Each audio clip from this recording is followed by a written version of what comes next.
Macam tu. Benda dah nak kena buat kan. Dah lain lah. Baik, kita tengah tunggu sahabat-sahabat kita yang lain. Sekarang kita sedang bersiaran langsung dalam page Kembara Batuta. Masih menantikan sahabat-sahabat kita yang lain. InsyaAllah kita akan mula sebentar saja lagi.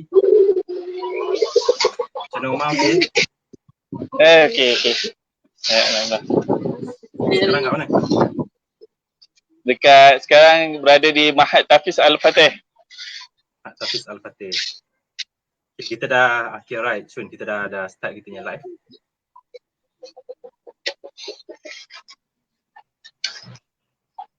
Facebook. Ke Facebook.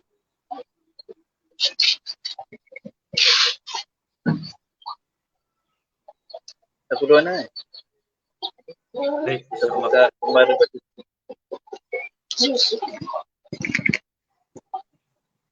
Sementara kita mula sekarang dekat Batang Kali lah, Mak. Ya betul kat Batang Kali. Okey, cerita sikit. Suasana kat sana, berpuasa kat sana macam mana, okey? Alhamdulillah puasa kat sini okey. Puasa penuh lagi. Berpuasa dengan kuda lah. Puasa kuda. Kuda tak puasa lah, kita puasa sendiri lah. Sambil bagi makan kuda, sambil training kuda. Cuma kita minimumkan aktiviti lah. I see. So yang dekat sana daripada tempoh PKP lagi lah, awal PKP dekat sana lah. Daripada awal PKP lagi ada kat sini. Baik.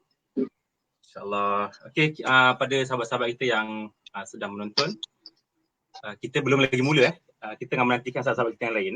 So boleh sharekan link ni, ajak orang lain untuk dengar. Kita nak buat satu tuduhan pada hari ini, betul ke kuda ni ada kaitan dengan Melayu? Tuduhan pun, Coach Omar kita pun duduk betul-betul dekat kuda. So kalau kuda tu dia, istilah dia buang air apa semua akan bau lah kat sana. Nampak?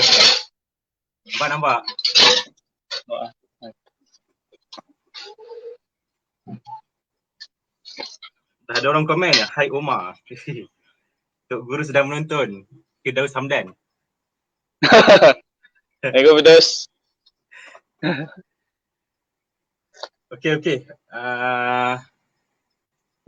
Kalian semua boleh dengar dengan clear So ini first time kami buat siaran langsung live secara berdua yang ada kiri kanan kat dalam Facebook, biasa dekat Instagram. Okay. So kita bersama dengan tamu istimewa kita juga, Coach Omar Abdul Zaid.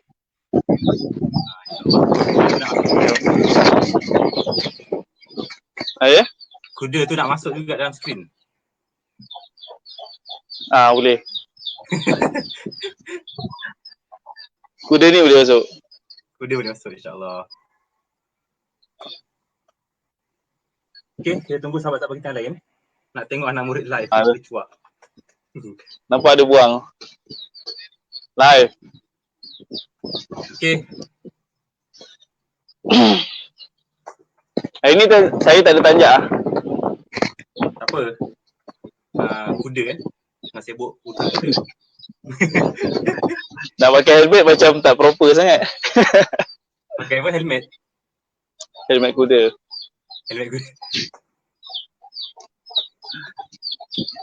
Kita dah 12 orang menonton, boleh sharekan link ni. Masih lagi menantikan sahabat yang lain. Ada anak ayam mati kat sana. Tu tengok.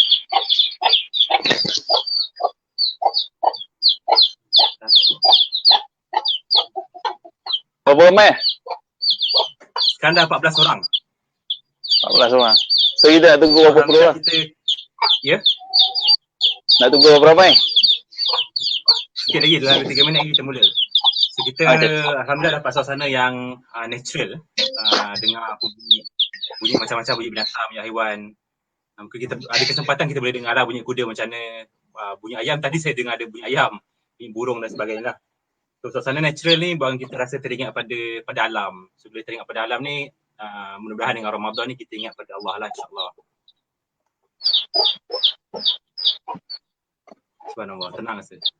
Nampak muka Coach Omar semakin tenang. InsyaAllah. Baik, insyaAllah. Tidur ya. So far semua suara okey. Ada Ustaz Fadil. Okey, ada orang yang suruh Omar buat bunyi kuda, tapi tu kita akan simpan pada hujung nanti. Itu memang bonus istimewa kita bagi. Siapa yang menonton sampai habis, Allah akan ada Omar sembahyang bunyi kuda. InsyaAllah. Boleh. Teman nak suruh dia naik kuda boleh. Baik, insyaAllah. Masuk lah. Kuda insyaAllah. Masuk frame. Allah Akbar. Baik, boleh kot kita mula sikit-sikit Umar. Bismillahirrahmanirrahim. Assalamualaikum warahmatullahi wabarakatuh. Waalaikumsalam. Alhamdulillah. Sahabat-sahabat sinar penonton yang dirahmati Allah, semua sihat ya, Alhamdulillah. Kalau tak dengar boleh bagi tahu tak dengar, suara macam mana, jelas tak jelas, skrin nampak jelas ke, muka putih tak putih, macam mana sebagainya lah. So, kalau ada apa-apa komen boleh tinggalkan, atau apa-apa persoalan kita boleh tinggalkan di ruangan komen di Facebook Live Kembara Batuta. Jadi insyaAllah pada hari ini kita akan berbincang, mengupas satu topik yang mungkin bagi sebahagian daripada kita rasa biasa je tentang kuda. Tapi rupanya kuda ni satu benda yang sangat hebat pada sejarah dulu. So, kita nak dengar pada hari ini, betul ke kuda ni ada kaitan dengan Melayu? Betul ke kuda ni hebat buatkan Melayu ni jadi hebat? Apa kaitannya? So macam mana orang-orang Melayu dulu menggunakan kuda? Macam mana kuda ni digerakkan, daripada mana kuda ni datang, kalau betul lah kuda ni ada dekat tanah Melayu dan sebagainya. So persoalan-persoalan tu kita nak bincang pada hari ini supaya kita melihat kenapa hari ni kita kena teruskan berkuda ataupun kita tak perlu teruskan berkuda. So Alhamdulillah hari ni kita bersama dengan tetamu istimewa, Coach Omar. Coach Omar Abdullah Zaid merupakan seorang jurulatih di kelab berkuda Al-Hizum di Batang Kali. So Omar dekat sana so far ada berapa kuda? Kita ada 8 ekor kuda. Kita ada 5 ekor kuda besar dan 3 ekor kuda kecil lah. Ada pun kuda poni lah, biasa orang panggil kuda poni. Okey. So kat sana yang ni belakang ni Semberani. Kuda pertama kita. Yang ni kuda Semberani, kuda pertama kita. Ada sebab nama kenapa kita bagi nama dia Semberani. Dan Semberani ni juga adalah satu nama kuda yang ada dalam hikayat orang Melayu ataupun dalam cerita-cerita orang Melayu. Semberani tu ada maksud ke? Maksud dia saya tak pasti, tapi daripada sudut sejarah dia memang ada dalam sejarah orang Melayu. Alright. Okay.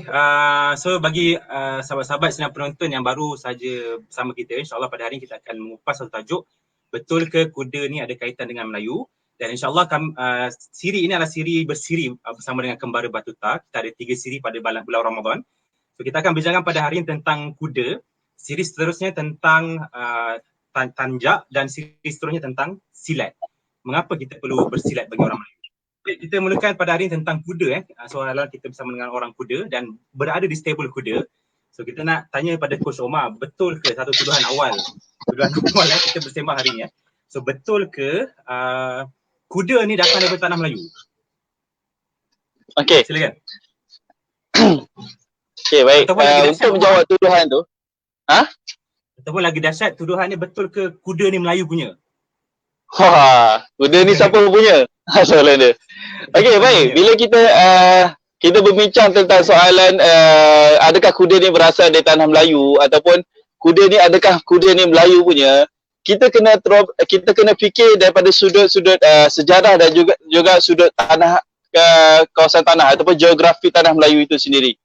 Baiklah. Okay. Seperti mana kita sendiri tahu bahawa kawasan tanah Melayu, specifically dekat Malaysia, tanah kita ialah sejenis tanah yang berbukit-bukau.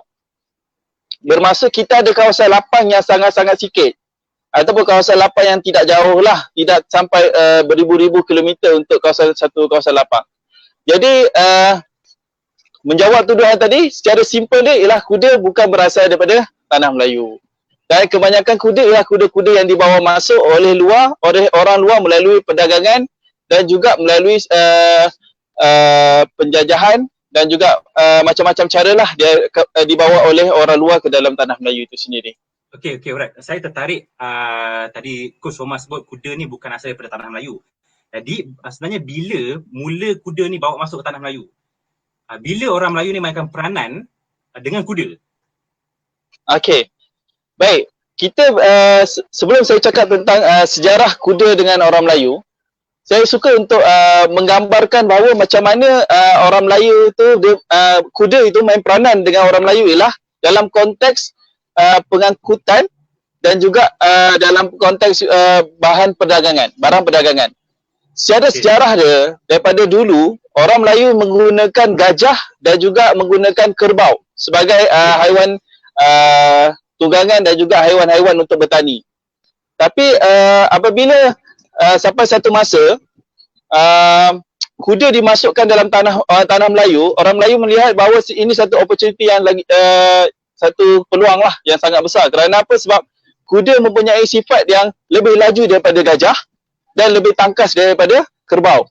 Menyebabkan orang Melayu mengambil satu inisiatif untuk menggunakan kuda sebagai bahan ganti daripada gajah dan juga kerbau. Okay. So maksudnya sebab geografi hutan yang tebal dekat tanah Melayu ni buatkan kuda kurang sesuai untuk digunakan dan akhirnya mereka menggunakan gajah. Ya, betul. Okay, jadi maksudnya kuda tu asalnya datang, siapa yang bawa penjajah tadi penjajah bawa. So tujuannya sebenarnya untuk apa? Dia tidak semestinya penjajah. Kalau kita tengok daripada awal sebelum jajahan lagi, kuda dah dimasuk melalui tanah Sumatera dan juga tanah Jawa. Okay. Dan kebanyakan kuda-kuda yang dimasuk ialah kuda daripada Burma, India dan juga kuda daripada China. Okay. Dia bawa masuk ke tanah Sumatera dan daripada tanah Sumatera ke Jawa masuk ke tanah Melayu itu sendiri. Dia akan masuk macam tu. Dia tidak masuk direct daripada Burma, China ke India ke dalam tanah Melayu itu sendirilah. Ini daripada sudut sejarah. Dan lepas tu pada zaman kolonial barulah kuda dibawa masuk oleh tentera-tentera Belanda dan kuda juga dibawa masuk oleh pedagang-pedagang Arab. Dan tujuan-tujuan setiap pedagang-pedagang ataupun penjajah ni bawa masuk kuda mempunyai tujuan-tujuan sendiri. Sehinggalah pada zaman sekarang lah. So antara tujuan, kalau tadi pembesar tujuan dia untuk apa? Sebenarnya yang saya pernah tahu, kuda ni besarnya adalah untuk tujuan pengangkutan lah. So mungkin kalau coach ada cerita-cerita tentang macam mana pengangkutan zaman dulu. Okey, baik. Okey, kalau kita pernah dengar kereta lembu, kita pernah dengar kereta kuda dan juga untuk pada awal kemasukan, kuda ni dimasukkan sebagai sebagai bahan ataupun sebagai tunggangan ataupun sebagai untuk mengangkut barang. Tunggangan hanya untuk pembesar dan juga raja sahaja. Tapi untuk mengangkat barang menggunakan kuda-kuda kecil ataupun kita bagi sebagai poni, dimasukkan daripada Jawa tadi, ialah dimasukkan untuk tarik kereta lah ataupun kad. Dan ada juga sejarah menyebutkan bahawa orang Melayu dah bawa kereta kuda daripada zaman dulu. Orang Melayu, India dan juga China dah masing-masing punya kereta kuda masing-masing. Jadi kalau boleh kita buat analogi, maksudnya orang orang Melayu zaman dulu yang menggunakan kuda, dia import daripada luar, kereta kuda dan sebagainya untuk pengangkutan dan sebagainya. Seolah gambaran pada hari ini orang yang ada yang istilah kereta-kereta mahal lah, betul? BMW-nya. Ya, betul. So maknanya orang-orang Melayu dulu bukanlah calang-calang, mereka mampu sebenarnya untuk ada benda semua, kuda dan sebagainya. Betul? Dia orang Melayu dulu dia mempunyai ekonomi, waktu tu ekonomi yang sangat besar. Dan juga bila dia tengok pedagang-pedagang Arab membawa masuk kuda untuk tarik barang-barang dagangan diorang, so diorang menjadi lebih tertarik untuk menggunakan kuda. Mana diorang beradaptasi. Kat sini kita dapat lihat bahawa orang Melayu ni dia senang untuk beradaptasi mengikut peredaran zaman lah. Daripada zaman menggunakan gajah pada asalnya, zaman menggunakan kerbau kepada zaman yang menggunakan kuda yang lebih efisien. Pada waktu tu di mana tanah lapang semua banyak diratakan untuk buat pelabuhan. Dan banyak kawasan-kawasan lapang yang telah diterokai menyebabkan mereka lagi senang untuk masukkan kuda lah pada zaman tu. Okay. Saya tertarik dengan satu benda, macam mana orang Melayu ni dia mudah mengadaptasi dengan suasana sekeliling. Itu sebenarnya satu benda yang sangat penting untuk kita sebagai manusia untuk mengadaptasi apa yang berlaku di sekeliling. Supaya siapa yang, biasa kalau orang dalam bisnes, siapa yang terlambat dia akan tertinggal. So sama juga dalam kita nak pergi lagi jauh, so kita akan sentiasa up to date dengan apa yang berlaku dan kita akan cuba tailor-made dengan apa yang. Kita ada soalan sebenarnya, Coach Omar. Siapa yang bawa kuda tadi? Pembesar. Betul ke? Yang bawa kuda pada awalnya ialah pedagang dan juga ialah dia adalah satu bentuk komunikasi antara kerajaan dengan kerajaan lah. Macam tu dulu. Dan berkaitan dengan adaptasi tadi, bila kita cakap tentang adaptasi, saya sentuh tadi isu adaptasi tu sikit. Bila mana kita cakap berkaitan dengan adaptasi dengan kuda, kita kena faham dia bukannya beradaptasi seperti mana kita dapat kereta baru ataupun kita dapat barang basikal baru yang mana kita boleh terus guna. Tapi untuk beradaptasi dengan haiwan baru, dia memerlukan ilmu. Faham? Jadi macam mana orang Melayu ni dia senang untuk beradaptasi dengan kuda ialah kerana orang Melayu ni dah dari awal je dikaitkan dengan alam. Dia senang untuk menjinakkan gajah. Dia senang untuk menjinakkan kerbau. Dan disebabkan itu juga orang Melayu lebih senang untuk menjinakkan kuda. Disebabkan itu untuk beradaptasi dengan kuda. Sebenarnya untuk mendidik seekor kuda ni bukan sedap. Bukan seperti mana yang kita tengok kita boleh datang-datang dan terus pegang. Bahkan dia perlukan satu ilmu yang sangat tinggi ataupun satu kekuatan atau satu emosi kontrol kawalan emosi yang sangat tinggi. Dan di sini kita tengok orang Melayu dulu mempunyai satu kehebatan ini untuk beradaptasi menggunakan kuda, menggunakan binatang-binatang sebagai haiwan pengangkutan. Betul. Sebab haiwan ni dia ada kerenah masing-masing. So macam yes, kita nak betul. Dia ada kerenah tu satu benda skill. Ya, betul. Cara yang terbaik cara dia. Ya, baik, selain pengangkutan Coach Omar, betul ke kuda ni dulu juga digunakan masa peperangan? Tahu tak? Okey. Ada sejarah yang mengatakan sebelum zaman penjajahan lagi, ada sebahagian kerajaan, bukan Melayu seluruhnya, tapi sebahagian kerajaan. Contoh ada Sultan Perak dah mula menggunakan kuda untuk peperangan diorang. Setengah kerajaan dah start menggunakan kuda untuk peperangan dan setengah kerajaan masih menggunakan gajah dan juga kerbau lah. Itu peperangan daripada zaman kalau sebelum kolonial. Kalau selepas kolonial kita dapat lihat kebanyakan tentera-tentera dah start mula menggunakan kuda lah. Itu perbezaan lah. Kalau dulu kuda sangat terhad untuk dicari. Selepas penjajahan, bezanya ialah kuda semakin cepat, semakin banyak. Disebabkan ramai penjajah bawa masuk terlalu banyak dan banyak aktiviti menggunakan kuda. Kalau dulu kuda hanya digunakan sebagai pengangkutan dan perdagangan, sekarang ni kuda dah digunakan untuk pertandingan menari kuda, lumba kuda dan semualah, semua aktiviti-aktiviti kuda.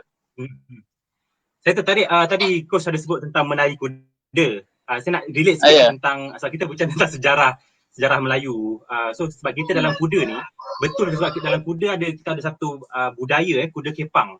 Tarian kuda kepang. Ya, betul. So sebenarnya kuda kepang ni ada kaitan ke dengan sejarah kuda dengan orang Melayu ni? Kat Johor. Kuda kepang, kalau ikutkan sejarah kuda kepang ni berasal daripada Jawa. Macam saya cakap, di tanah Nusantara, tempat yang terawal sekali kuda masuk ialah tanah Jawa dan juga Sumatera, daripada Nusantara. Jadi mungkin ada kemungkinan mereka telah ada ilmu tentang kuda ini dah lama. Sebab kalau kita tengok pada zaman sekarang pun kita dapat relate yang orang-orang Jawa ni dia mempunyai satu kehebatan untuk berkuda. Ini berdasarkan pemerhatian saya. Bila kita jumpa orang kuda mesti kebanyakan dia mostly orang Jawa. Sebab apa? Sebab dia orang dah lama, dia orang ada sejarah yang lama dengan berkuda. So tu tentang kuda kepang lah. Maksudnya memang betul ada kaitan dengan orang Melayu dari Jawa. Ya. Yang ini Melayu Jawa. Menjadi tarian tradisi negeri Johor. Ya, betul. Betul. Okey, selain kuda kepang, ada tak yang lain yang berkait dengan budaya orang Melayu tentang kuda ni? Baik, bila kita cakap sejarah ni, kalau siapa yang belajar silat, tengok tajak macam orang belajar silat kan. Okey, baik. Siapa yang belajar silat? Hang Tuah. Silat Hang Tuah. Hang Tuah pun ada kisah menarik tentang kuda. Nanti kita akan ceritakan. Okey, bila kita bercakap tentang silat, kita mesti selalu dengar perkataan ke kuda. Kenapa kita dapat kat situ kita dapat lihat bahawa pemerhatian orang Melayu tentang ke kuda ni sangat-sangat teliti. Sebab apa? Siapa yang biasa menggunakan kuda atau biasa berinteraksi dengan kuda, dia akan faham bahawa untuk tarik seekor kuda yang telah lock kaki dia bukan benda yang senang. Kuda ni bila mana dia lock kaki dia, maksudnya dia diri dengan tegak, ataupun dalam keadaan dia bersedia, kita bagi 10 orang tarik pun mungkin agak payah untuk kita lawan dia punya kekuda. Dia sangat-sangat hebat. Dan juga kekuda seperti mana kadang-kadang orang silat buat dalam keadaan kita panggil apa, squatting lah kan, daripada separuh berdiri. Itu ialah satu kedudukan di atas kuda sebenarnya. Bila atas kuda, kita duduk, kita akan duduk separuh berdiri sebenarnya, bukannya duduk. Itu juga ada kaitan-kaitan lah melalui pemerhatian macam mana orang Melayu tengok berkuda dan dia kaitkan silat dengan pasang ke kuda. Itu daripada saya punya pemerhatian dan juga bacaan lah. Jadi maknanya kekuda ni dia nak macam kuda tadi dia memang kuat dengan tu. So kekuda ni dalam istilah dia kita membina pertahanan kuat lah dekat bawah tu. Ya, betul. So kesimpulannya kena turun silat lah. Latihan silat tu penting orang Melayu. Ya, orang Melayu kena praktis silat lah. Kita tak payu lah kalau tak turun silat. Wow, subhanallah. Satu quote yang sangat menarik bukan Melayu kalau tak turun silat. So insyaAllah kita tentang silat untuk siri yang seterusnya, rancangan seterusnya bersama pesilat, jurulatih silat pula. So kita akan maklumkan pada page kita insyaAllah. Baik, okay, Coach Omar, kemudian kita nak tanya juga tentang, tadi Coach ada sebut tentang cerita-cerita yang menarik zaman-zaman Hang Tuah ataupun orang Melayu macam mana. So apa cerita-cerita yang boleh kita kongsikan yang betapa hebatnya orang Melayu dulu menggunakan kuda dan sebagainya lah. Saya ada terbaca satu cerita menarik tentang Hang Tuah ni. Iaitu Hang Tuah dia ada kehebatan untuk mengubati kuda. Okey. Dia ada satu kisah yang menarik, ialah satu kisah di mana pada waktu tu Hang Tuah ialah sebagai hulu balang raja lah. Dan datang seorang ni orang pedagang dari luar membawa kuda.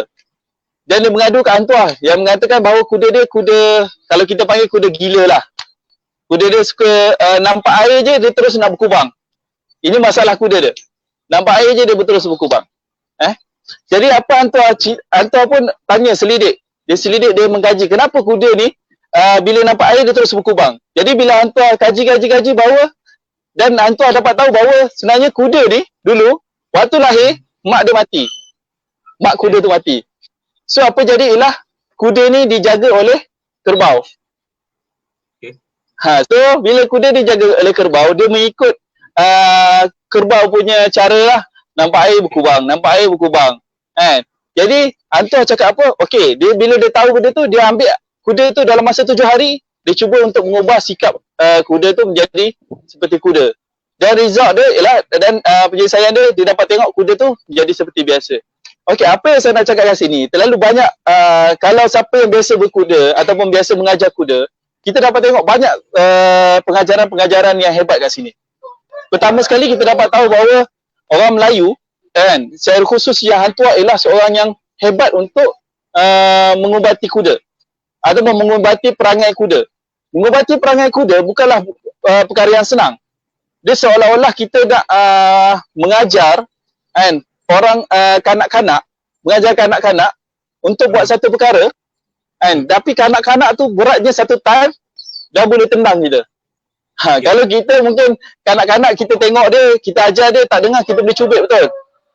Kalau kita geram sangat kita boleh cubit. Kuda kalau perangai dia teruk macam mana pun, kita nak cubit pun kita lagi lemah daripada dia, betul? Tapi nak cakap cara nak didik kuda memerlukan 100%, 100% ialah emosi punya kontrol dan juga minda punya kontrol. Bukan pada kekuatan. Kat situ kita dapat lihat bahawa orang Melayu ataupun khususnya Hang Tuah ni mempunyai kehebatan jiwa dan juga kehebatan mental yang sangat hebat untuk mendidik seekor kuda. Sesiapa yang biasanya mendidik seekor kuda, dia akan faham bahawa perkara ni memerlukan komitmen yang tinggi. Bahkan benda ni perlu dilakukan setiap hari. Kalau kita tinggal setiap hari, kuda dia akan lupa untuk apa yang diajarkan. Dan dia akan kembali kepada habit yang lama. Dan kuda ni special dia, kita boleh buat kuda ni mengikut apa yang kita nak. Contoh kalau kita nak bawa kuda tanpa pegang rein ataupun tanpa pegang tali, kita nak duduk je kuda ni terus berlari. Kita boleh ajar dia macam tu. Hebatnya kuda. Kita boleh guna untuk perang, dia pergi, dia serang, dia patah balik kat kita. Kita boleh ajar dia macam tu. Itu kehebatan kenapa kuda ni binatang yang diadaptasi oleh orang Melayu dululah. Jadi kat sini kita dapat lihat bahawa orang Melayu ni bukan sahaja dia adaptasi sahaja-sahaja sebagai pengangkutan ataupun sebagai benda-benda biasa, tapi dia belajar ilmu untuk menjaga kuda. Kat sini kita dapat tengok bahawa ilmu ni dah ada zaman dulu. Cuma mungkin disebabkan ianya ditulis dalam keadaan yang tidak orang cakap apa? Tidak sama-sama. Maksudnya ditulis dalam keadaan berselerak, menyebabkan kita tidak dapat satu ilmu Melayu yang lama lah. Itu pendapat saya sendiri lah. Okay.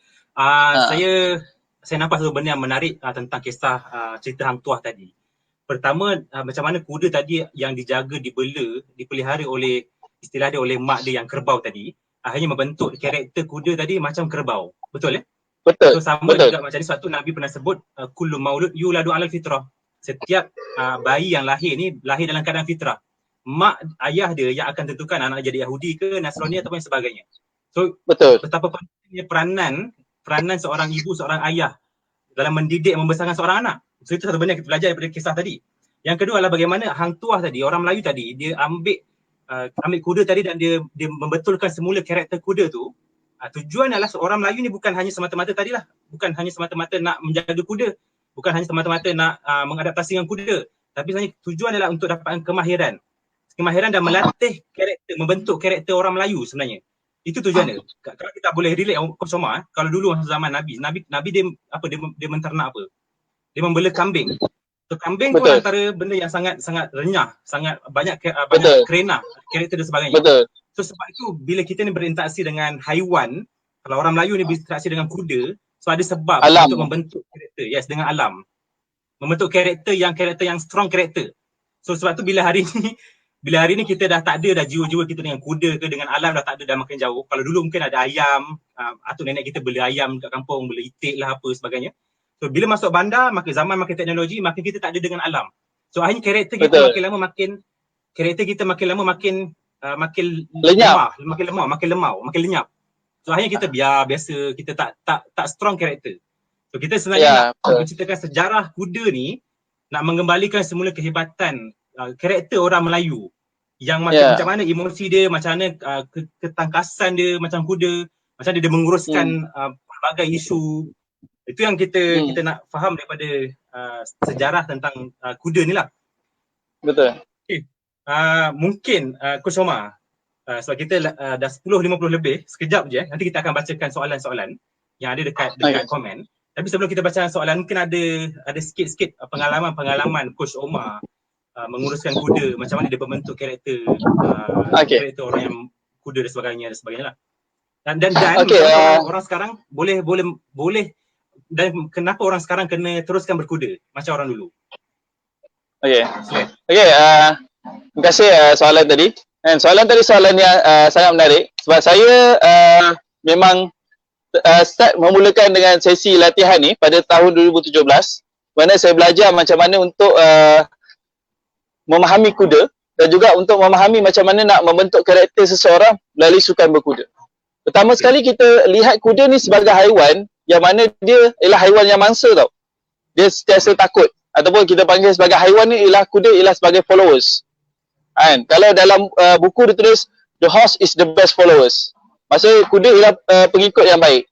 Namun pengikut yang baik hanya mengikut pada ataupun leader ataupun ketua yang baik saja. Kuda pengikut yang baik bukannya pengikut yang dia ikut sembrono je, tapi dia mencari ketua yang baik. Di situ main peranannya untuk orang yang mengajar kuda ataupun orang yang biasa dirinya berkuda, dia kena menjadi seorang ketua yang baik, seorang leader yang baik, barulah dia dapat untuk untuk mendidik kuda itu sendiri. Kat sini ialah pembentukan karakter dia. So antara karakter dia, biasanya saya pesan kepada saya punya pelajar untuk bila dia berada dalam keadaan bersedia untuk berkuda, sama ada dia menunggang kuda, membersih kuda, bahkan dia tengah mencuci kandang kuda pun, karakter ni kena ada. First sekali, dia kena ada perasaan empati kepada kuda. Empati bermaksud dia kena memahami perasaan kuda itu sendiri. Dia tidak boleh dalam keadaan datang-datang dalam keadaan kuda ni dianggap sebagai basikal ataupun sebagai robot. Sebab apa? Sebab kadang-kadang saya dapat lihat kebanyakan orang-orang pada era sekarang yang mana duduk di bandar, yang tidak biasa dengan alam, mereka payah untuk beradaptasi dengan binatang ni sebab mereka tidak memahami bahawa fitrah satu kehidupan binatang ni. Mereka terlalu berada dalam keadaan perfect. Contoh macam handphone. Bila kita tekan 1, dia akan keluar 1. Bila kita tekan 10, dia akan keluar 10. Tidak seperti binatang ataupun alam. Memerlukan daya kesabaran, memerlukan komunikasi yang sangat tinggi, memerlukan emotional control dan juga mental control. Semua ni memerlukan terlalu banyak kerja. Menyebabkan orang-orang yang duduk di bandar, bila mana dia beradaptasi dengan haiwan, dia akan jadi agak susah. Bahkan mula hilang sabar pun. Sebab apa? Sebab dia rasakan bahawa benda-benda ni terlalu rumit bagi dia lah. So apa yang first kali ialah saya minta untuk student saya bersifat adil dengan kuda. Bersifat adil ni bermaksud dia tidak boleh expect bahawa kuda akan turut apa yang dia nak sesuka hati. Maksudnya kalau dia cakap kuda pergi jalan sana, kuda tak akan buat. Melainkan dia tunjuk dengan dia punya orang cakap example lah. Show by the example ataupun kudwah. Tunjuk contoh kat dia macam mana nak buat sesuatu perkara. Dan kuda akan ikut. Bahkan kalau dia cakap kuda macam ni, kuda akan turut pada next pada seterusnya lah. Dan yang kedua, seorang tu dia kena sabar. Saya selalu pesan kepada student saya untuk sabar dengan kuda. Sebab dia akan ambil masa untuk kita membentuk karakter seekor kuda. Sebenarnya bila saya cakap tentang kuda ni, saya nak kita kaitkan juga dengan kita punya anak buah ataupun kita punya pengikut, followers kita. Kita menganggap diri kita sebagai ketua. Sebab kita tak boleh expect seseorang tu untuk mengikut kita terus. Dia harus kenal kita dulu, betul? Jadi situ sabar itu penting untuk kita bagi dia masa untuk dia faham. Baiklah. Yang kedua, seorang tu perlu konsisten. Bila berkuda ni saya minta sangat konsisten sebab sebarang inkonsistensi, sebarang tidak konsisten akan menyebabkan kuda akan jadi rimas ataupun dia akan jadi tengok kita seolah-olah main-main dengan dia. Dan benda ni akan menyebabkan dia tak ikut kita punya arahan lah. Dan kita yang paling penting ialah emotional stabil. Emosi kita kena stabil. Saya selalu pesan dekat student saya cakap apa? Bila mana kita nak berkuda, perasaan marah, perasaan benci, perasaan kecewa, perasaan iri hati, perasaan sombong, semua kena buang dulu. Bahkan perasaan takut pun kena buang. Kalau boleh datang dalam keadaan seorang yang nak belajar dan juga seorang yang mahukan sesuatu ilmu tu sendiri. Bukannya datang dalam keadaan seorang yang merasakan diri hebat ataupun seorang yang datang dalam terpaksa kan, dalam keadaan takut. Bila mana emosi mengambil alih dia punya diri, ini akan menyebabkan kuda akan efek dengan emosi. Kuda ni dia ada satu sense dia, sixth sense dia untuk efek pada emosi dia. Ini ialah fitrah haiwan sendirilah. Bila mana emosi kita baik, kita senang untuk dekati dia. Tapi bila mana kita datang dalam keadaan kita marah, atau kita kecewa, atau kita rasa kita nak tangkap dia, kan, kuda akan start untuk tunjuk sinta-sinta yang dia akan menjauhi kita lah. Dia akan tak suka kita. Okay?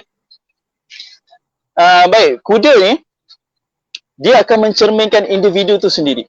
Siapa yang naik kuda, kita akan tengok dia punya individu. So seorang tu dia tak boleh menipu. Contohlah dia cakap, saya ni orang hebat, saya pandai cakap dekat 1000 orang, kan? Dia ada pengalaman-pengalaman yang sungguh hebat dalam perbicaraan. Tapi bila kita suruh dia duduk atas kuda dan kita minta untuk dia buat sesuatu, kita akan nampak riak wajah dia yang sebenar, yang mana dia sembunyikan bila dia buat sesuatu perkara tu. Kat sini kita akan nampak karakter-karakter seorang yang sebenar lah. Sebab kuda ni mencerminkan diri kita. Kalau diri kita tu baik, maka ia akan jadi baik. Tapi kalau diri kita tu jenis yang gelabah ke apa, dia akan jadi gelabah lah. Dan bila saya terima seorang student, saya suka untuk saya suka labelkan dia orang lah. Dia bukan label yang tak sah lah. Tapi saya suka letakkan dia orang sama ada, first sekali, sama ada dia orang ni jenis yang ego ataupun jenis yang takut. Dia indikator saya letakkan dua. Sebab apa saya letakkan macam ni? Supaya saya dapat memahami dia punya emotional dan menyelesaikan masalah dia. Sebab saya lebih kepada menyelesaikan masalah-masalah individu yang mana mempunyai, kadang-kadang kita rasa bahawa kita nak capai satu benda ni, tapi benda ni kita tak boleh capai. kita tak tahu sebab apa. Kadang-kadang dia sampai satu simple benda kecil je. Tapi disebabkan kita tidak faham apa yang kita atau batu penghalang tu menyebabkan kita tak boleh nak teruskan dalam hidup kita untuk mencapai yang lebih baik lah. Jadi kalau karakter biasanya dalam kuda ni orang bagi kepada 3. Agresif, pasif dan juga assertif. So kalau agresif ni kita dapat tengok orang tu yang biasa dia datang kat sini, dia terus datang untuk tarik kuda. Dia ganas lah kiranya. Dan kalau tarik kuda pun dia suka duduk di depan kuda. Kuda pecut dia sikit, dia lari lagi. Kuda pecut dia lari lagi. Tapi kalau pasif pula, dia lebih kepada dia yang terikut kuda. Kadang-kadang biasa orang macam ni, dia akan kuda tarik dia, kuda bawa dia jalan sana sini. Dan yang tengah-tengah ialah assertif. Assertif ni ialah dia dapat seimbangkan. Maksudnya dia tidak terlalu bila dia perlu tolak, bila dia perlu tarik. Itu sangat penting lah daripada seorang untuk bila dia berkuda. So pengalaman saya biasanya saya bermain dengan orang-orang yang beremosi, orang-orang yang kadang-kadang matlamat hidup dia terlalu sikit ataupun dia tak tahu macam mana nak capai matlamat dia. So kat situ kita dapat selesaikan masalah dia lah. Okay, faham. Bentuk karakter. Okay, Coach Omar, kita dah berada di penghujung satu perkongsian yang sangat menarik. Sebelum kita membacakan soalan-soalan, kita mungkin boleh buat kesimpulan sikit pada hari ini. Maknanya kuda ni bukan datang daripada tanah Melayu, dia dibawa masuk daripada negara luar, tapi orang Melayu mengadaptasikan kuda dengan kesesuaian setempat, akhirnya membangunkan karakter orang Melayu sendiri menjadi macam mana yang dia nak, menjadi karakter yang strong, karakter yang hebat. Jadi satu benda yang kita penting dan perlu untuk kita belajar pada hari ini adalah satu tentang pembentukan karakter, berinteraksi dengan haiwan. Orang Melayu dulu berinteraksi dengan kuda, dengan gajah dan sebagainya. Dan yang kedua, bagaimana membentuk kepimpinan. Kepimpinan sangat penting untuk kita melahirkan satu kekuatan dalam masyarakat kita. Baik, kita akan pergi kepada soalan-soalan dan komen-komen yang ada dekat Facebook. InsyaAllah bagi sahabat-sahabat yang penonton-penonton yang masih lagi menonton, terima kasih banyak. Jangan lupa tekan butang share video ini dan juga like page Kembara Batuta. InsyaAllah pada siri seterusnya kita akan bincangkan tentang bagaimana silat, hebatnya orang Melayu dengan silat, dan bagaimana tanjak menjadi lambang identiti orang Melayu. Jauh perginya. Baik, kita pergi pada soalan-soalan yang ada. Bersedia Coach Omar? Aduh. Okey, tadi ada cerita tentang sejarah kemasukan kuda ke Dataran Melayu. So ada soalan daripada Ashrail Pelletier. Maknanya kuda ni bukan native to Asian region lah. Yang orang Bajau naik kuda tu kira jauh juga importnya. Mungkin dari kerajaan Sulu ataupun kerajaan Manila. Faham ke? Faham.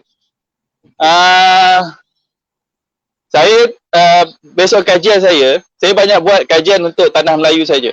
Ataupun saya buat bacaan untuk tanah Melayu saja. Jadi untuk kawasan-kawasan seperti Sabah, Sarawak, dia ada kuda liar dia sendiri sebenarnya. So mungkin kemasukan tu saya tak sure daripada mana. Mungkin boleh jadi daripada Filipina ataupun daripada kawasan-kawasan Asia Utara, yang belah-belah atas lah. Maksudnya daripada China ke, daripada kawasan-kawasan yang besar macam tu lah.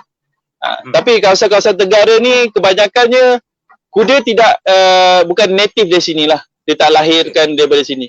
Bahkan Kelantan pun walaupun dia ada kuda baka Kelantan, kan, kalau pergi Kelantan dia panggil kuda baka Kelantan. Bahkan kuda situ pun kebanyakannya ialah kacukan daripada kuda Arab dan juga kuda Thailand. Untuk dapatkan kuda baka Kelantan. Okey, soalan seterusnya. Betul ke Hang Tuah pernah jinakkan kuda milik pemimpin negara India?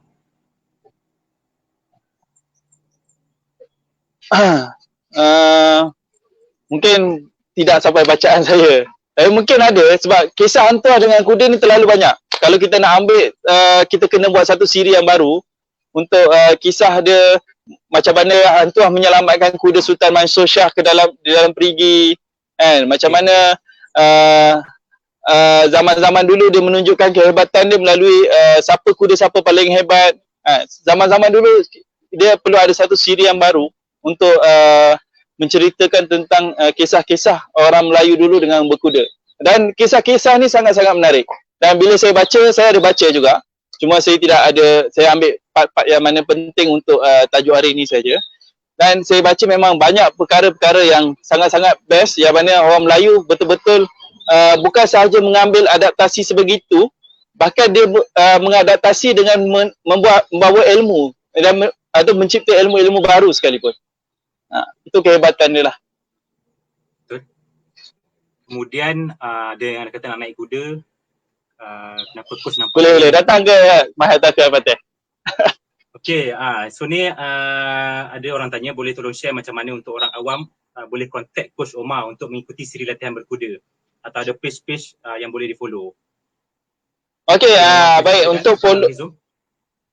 Okey, sebenarnya saya coach saya sebagai pengurus di Kelab Berkuda Al-Hizum yang kini terletak di Batang Kali di tanah milik Mahat Tafiz Al-Fateh, di mana kita telah Mahat Tafiz Al-Fateh telah memberi kita sebidang tanah untuk usahakan kuda. Alhamdulillah, kita terima kasih kepada Mahat Tafiz Al-Fateh. So untuk datang ke sini, siapa yang ingin datang sini boleh pergi ke Facebook Kelab Berkuda Al-Hizum. Kelab Berkuda Al-Hizum dengan ejaan ALHEZYUM.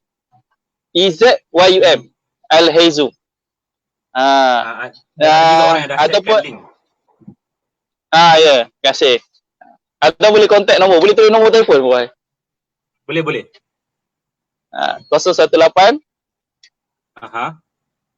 374 9644. 9644 Coach Omar.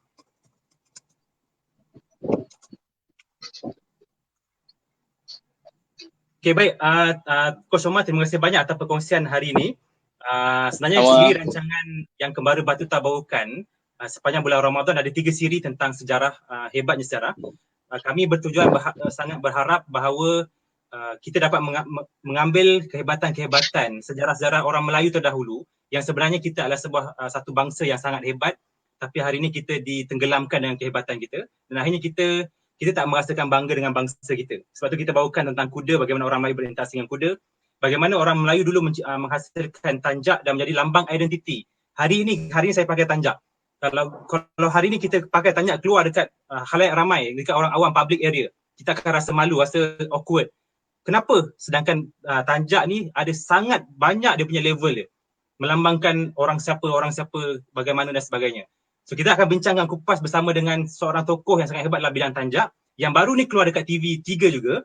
So kita nak bincang bahawa orang Melayu ada identiti yang sangat hebat rupanya. Kalau hari ni kita tak malu pakai seluar pendek pergi kat public area, kenapa kita malu pakai tanjak pergi dekat tempat-tempat awam? Dan kita juga akan membincangkan sejarah hebatnya orang Melayu tentang bersilat. Bersilat lambang kekuatan orang Melayu dahulu kala. Baik, kita di Kembara Batuta nak bawakan bahawa sejarah ini satu benda yang menyeronokkan. Bukan satu benda yang membosankan.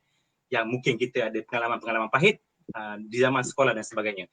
InsyaAllah terima kasih banyak pada Coach Omar dan kepada sidang penonton yang menonton rancangan kita pada hari ini. So terjawab, kesimpulannya kuda bukan datang daripada tanah Melayu, tapi orang Melayu yang mengadaptasi kuda menjadikan mereka hebat dengan alam, insyaAllah.